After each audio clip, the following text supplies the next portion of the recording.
Yeah, we've came back and they've smashed our van and it's been completely ransacked. Oh, Mom, they took our new camera.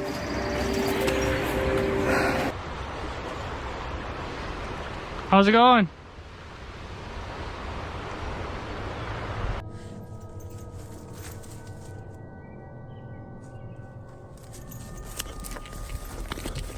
Philly and Keely have been living full-time in their self-built camper vans for over 6 years, traveling the world and embracing the freedom of life on the road.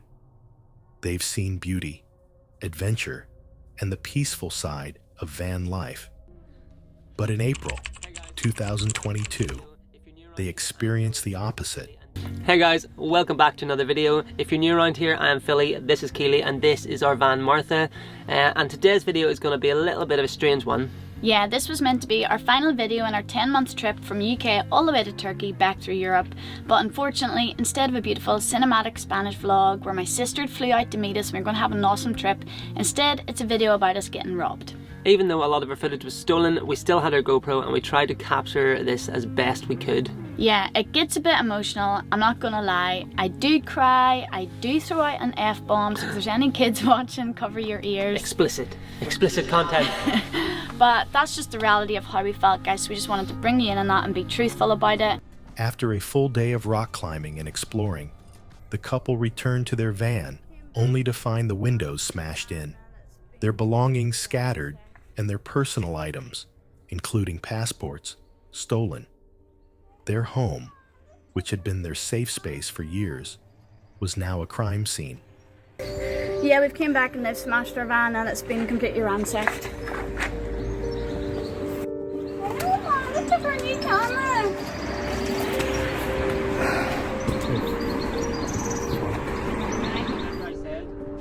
Have they taken our passports?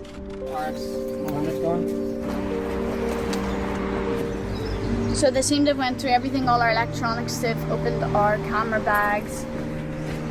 The good thing is our laptops for the first time in 8 months weren't in the van. Like for the first time in 10 months. Our hard drive isn't in the van, so they haven't got old footage. They went through, my pants are out. Like they've opened up our packing cubes and everything. They've went through everything. Camera's gone, old camera's gone. Yeah, any cash that we had in the drawer is gone.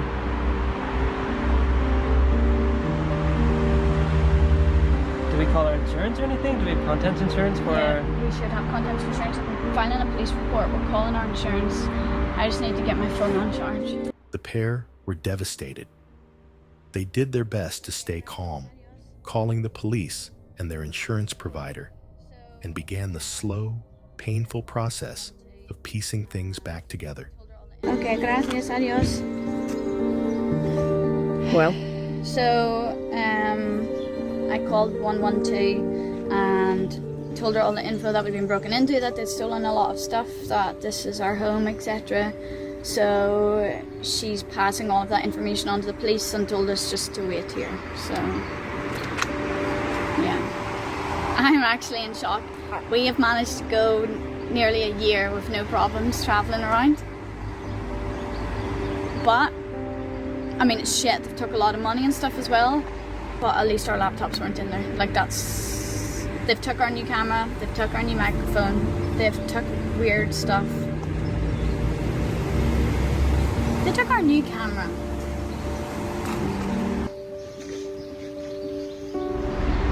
Oh dear. Keely's on the phone to the insurance now. Not really the thing that you want to film, but I don't know. I feel like it's important to show that shit happens, you know? It's not very nice that knowing someone's been in your home. We're doing home insurance with you guys and we've just got broken into and come back. So I don't know how I go about like starting a claim or whatever. Billy! You need to say to insurance it's okay to talk to me. So we're waiting on the police. I'm just talking to insurance now because like we said, they've taken a lot of stuff from our van, they've smashed our window. I honestly don't, I'm in shock, so I don't really know. I don't know, guys. When the police arrived, they gave statements and followed them to file a report. Later that day, they drove to Keely's parents' house, taped up the broken window, and started cleaning the mess left behind. I'm not sure what I've said to you guys because it's all a bit of a blur, but we're back at my parents' apartment now, so we're basically going to start putting the van back together. We had a big mad list of stuff that's been stolen. The thing I'm most absolutely devastated about is the camera.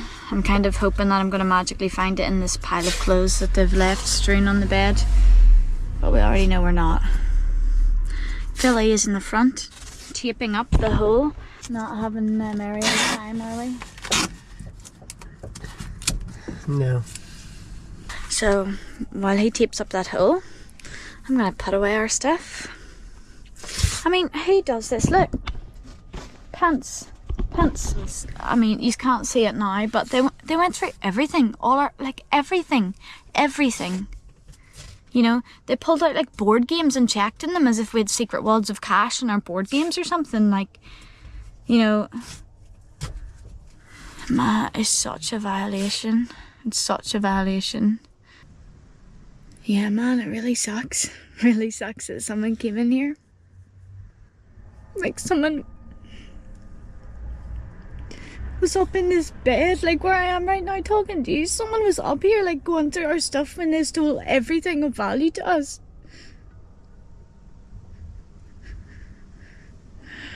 Like, who are you? You know, like, if you know someone in Spain who randomly robs people at climbing crags in Redovan, like, friggin' shame them, okay? Send them this video. This is our home, man. You stole our stuff. The next morning, they returned to the spot where it had all happened, leaving a handwritten note in case the thief had any remorse or was even still watching. But the damage was done. It was a harsh reminder that although van life can be freeing and beautiful, it can also leave you vulnerable. It left them shaken and questioning whether this lifestyle was still worth it.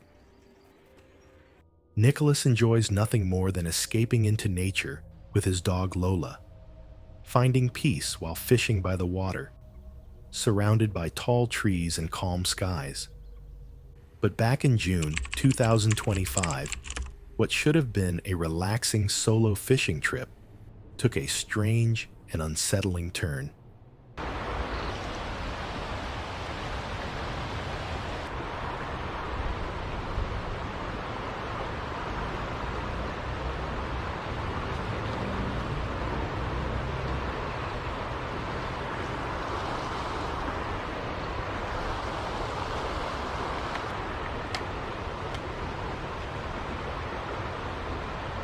Lola, come here.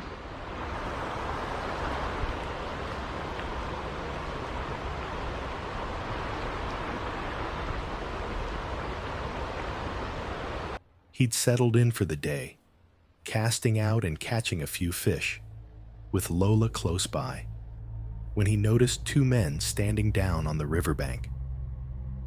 At first, he didn't think much of it, but when one of them locked eyes with him, something about the way he stared felt off, unsettling. Nicholas called Lola back to him and kept an eye on the pair, but they began to slowly move closer, step by step, not saying a word.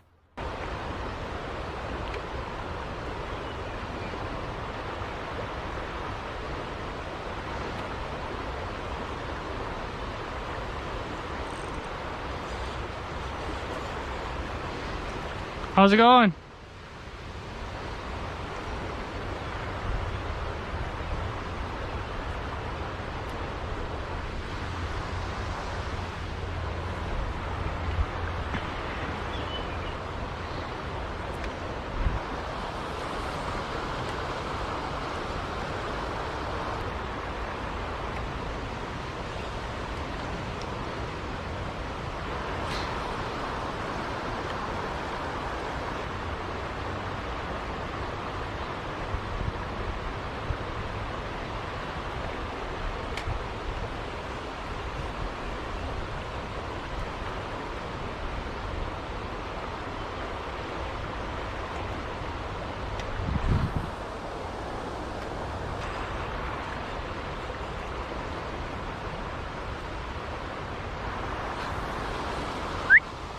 Come here. Come here.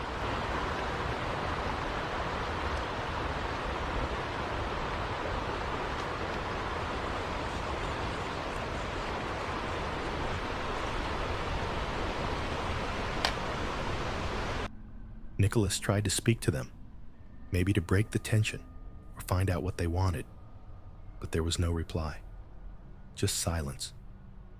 The two men stood there, staring, watching. The longer it went on, the more Nicholas felt something wasn't right, the kind of feeling you don't ignore.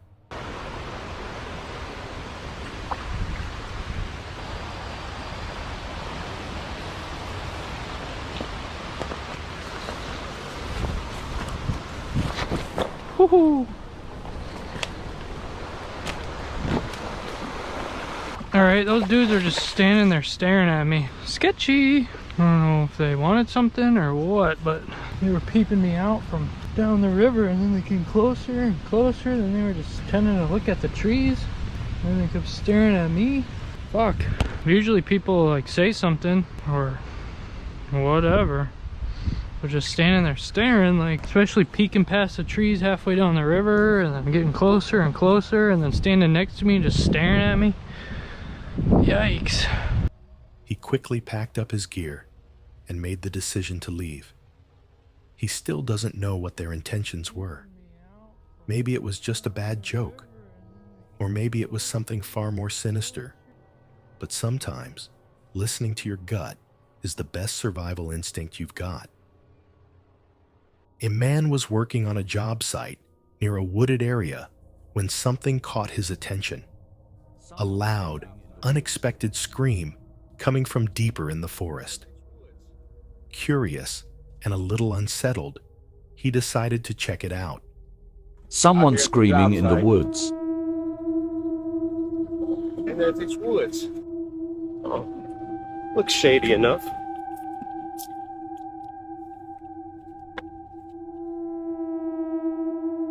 Wow, it's so pretty. It looks like a movie. Wait a second. What the fuck is that?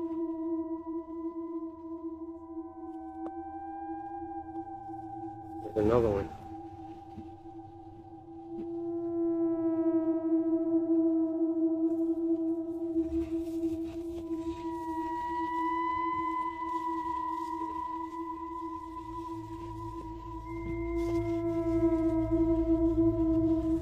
As he walked through the trees, he came across what looked like two small blue makeshift tents. They didn't look like regular campsites, more like a hidden shelter.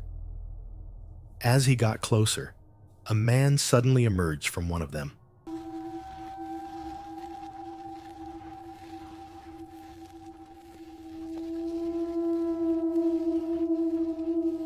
What's up, bro? You good? You good, bro? Hey, no, don't get up, man. You ain't gotta get up.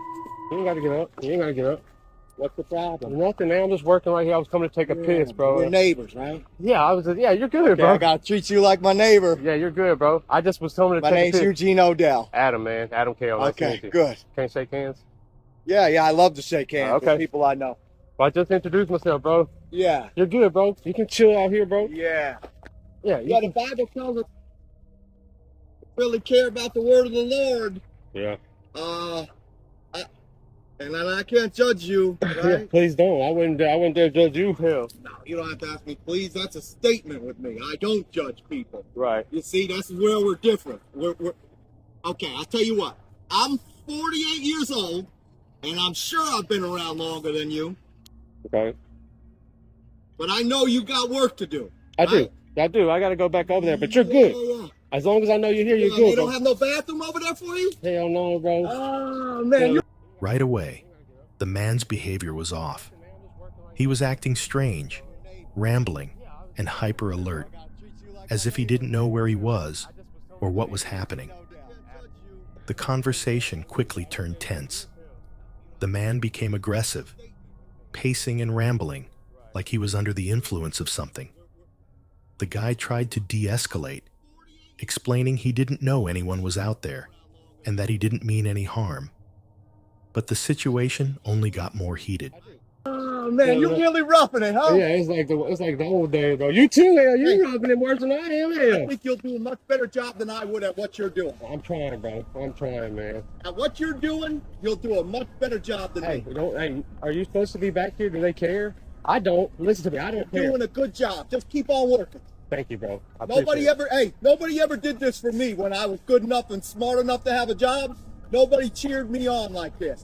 But I was smart enough to keep on working and not be a stupid ass and be in somebody else's business. Right, for sure. Yeah. In other words, right, I was a good somebody. Right. Do you understand that? That makes sense. That's why I introduced myself to you. Me too, bro. That's why I came back here to say, make sure I you kept do. my head down, I kept my mouth shut, and I knew when they gave a stupid person like me that didn't have an education a job, I just kept on working at what they gave me.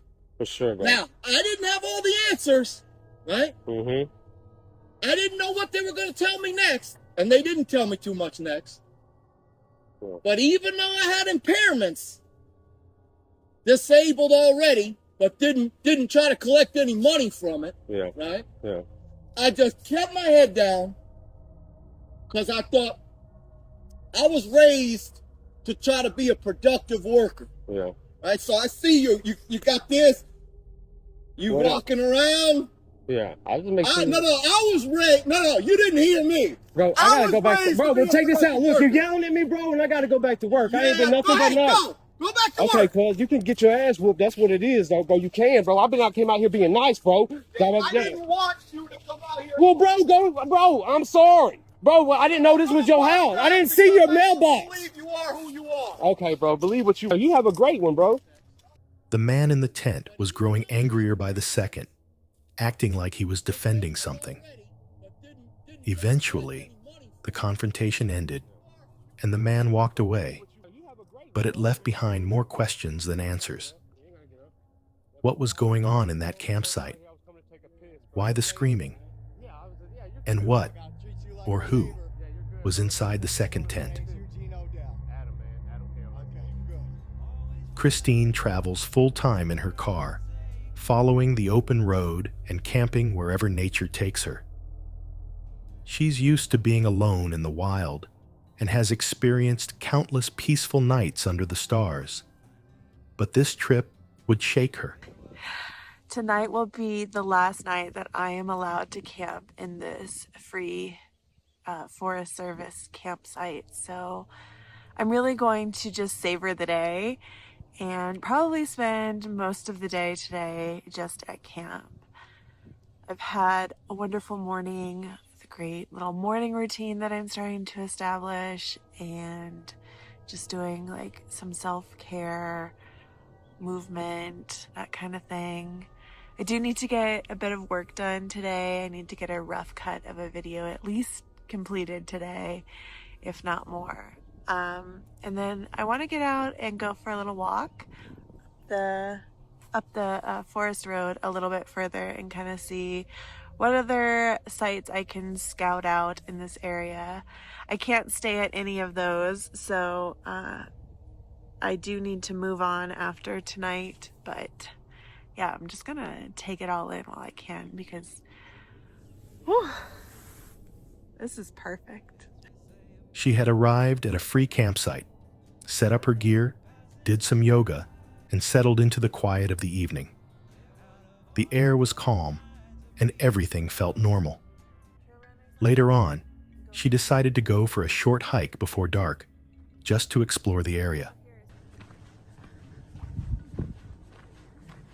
There's another campsite not too far from me, just right here.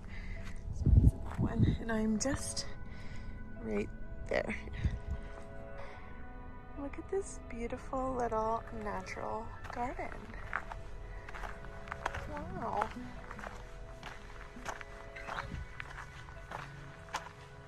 I can't tell if it's a black bear or grizzly. It's cinnamon color. It's a grizzly. All right. It's not interested in me, but I'm turning around and my bear's spread out. Can you see it?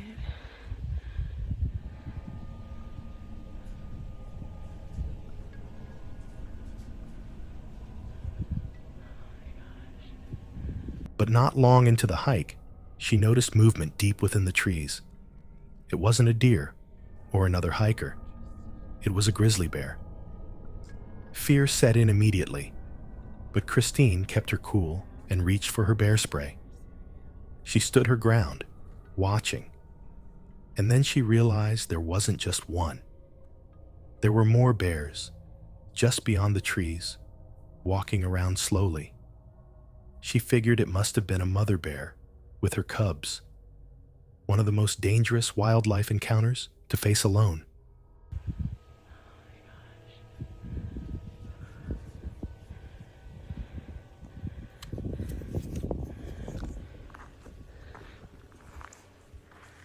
Don't worry, my spray is out and ready.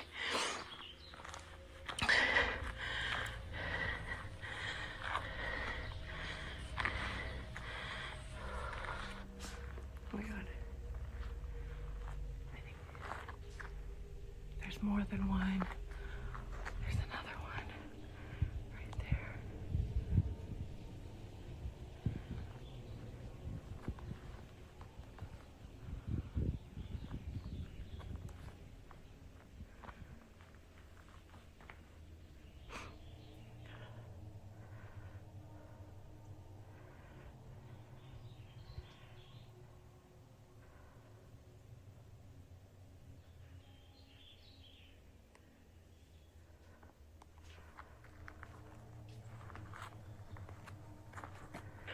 I'm scanning for any others, but I heard it.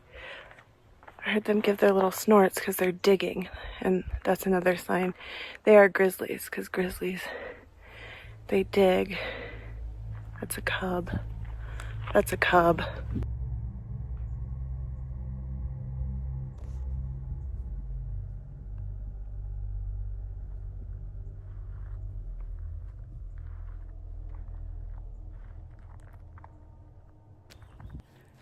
I can't, okay, I see that's baby. I want to know where mom is. I don't want to get in between the two, you know?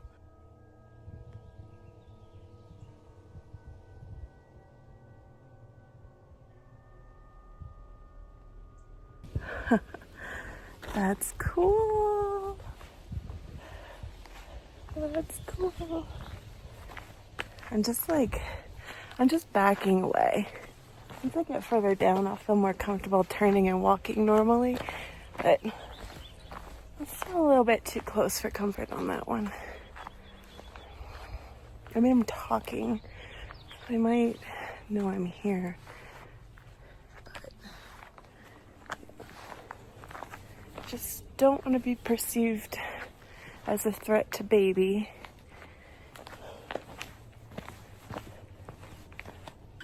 Christine didn't run. She carefully backed away, step by step, making space without turning her back. Every second felt like a lifetime. Eventually, she made it back to camp, shaken but unharmed. She later said that while the bears were fascinating to observe, she knew the situation could have turned deadly in a matter of seconds. Dan has lived in his van for years, joined by his rescue dog, Cassie. Most of his days are spent editing, hiking, and exploring quiet corners of nature. But one ordinary day turned into something far more unnerving.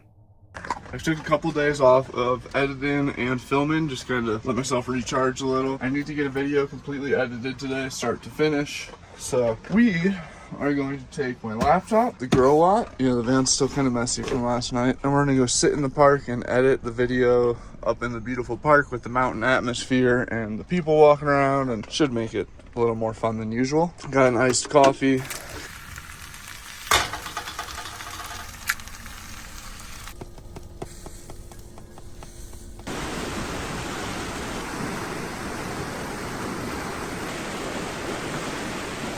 That morning had been normal. Editing videos, enjoying breakfast, taking Cassie on a small hike. Later in the evening, they parked up deep in a forest, ready to settle in for the night.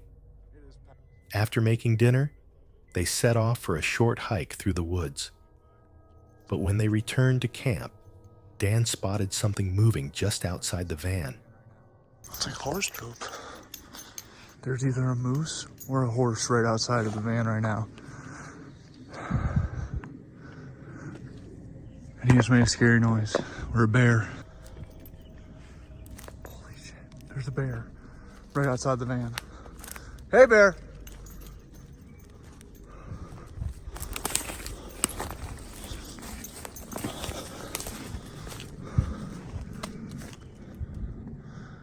He's huge. He's huge.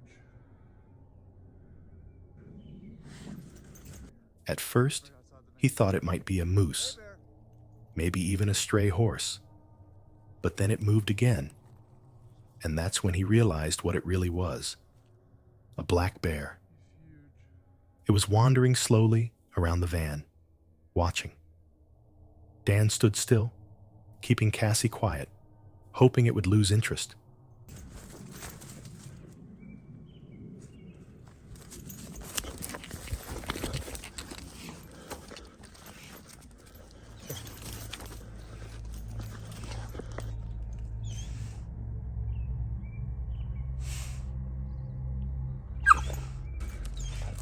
If I wouldn't have said something, he was gonna go in the van.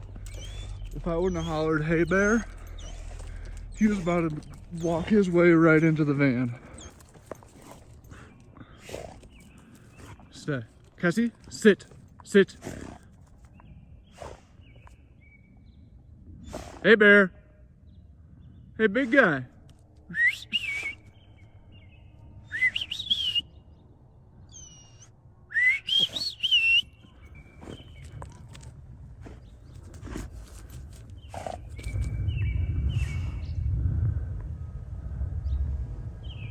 What are the odds that the second I walk away from the van, a bear just comes strolling in? What are the odds, dude? I could have stepped out the door right into his face. I could have went eye to eye with that thing. I heard a weird snort noise when I was walking up the trail and looked back and just barely saw him sliding behind the van. And I could see him through the trees, like looking in my door. If I let go, she would chase him all the way down. He was pretty scared of us though, that's good. I didn't get the greatest video of him by the van because I was preparing until I realized that he was looking pretty docile. So I put away the other thing and aimed the camera at him, and glad that I got some of it on footage. That was wicked. He was huge, man. Luckily, the bear turned and wandered back into the trees without getting any closer. But the reality hit hard. If Dan hadn't spotted it early, or if the bear had become curious, things could have turned dangerous very quickly.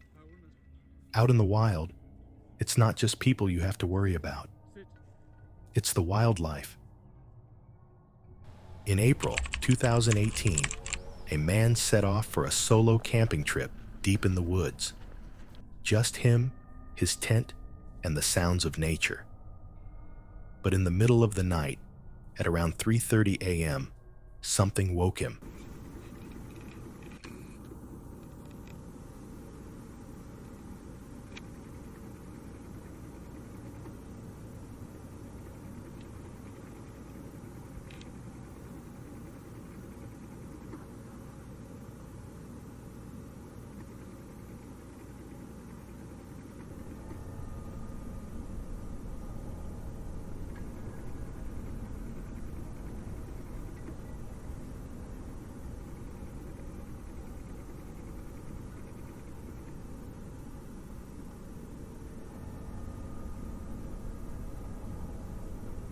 A strange glowing red light was radiating through the trees. Confused and slightly unnerved, he grabbed his camera and stepped out of the tent to investigate. That's when he saw it. A large glowing red orb hovering within the trees. It wasn't a flare or a light from a building. It looked completely out of place. But then he noticed something even stranger. Next to the orb, barely visible in the darkness, was a tall, shadowy figure. Still, looming, and unnaturally large. Too big to be human, too quiet to be an animal.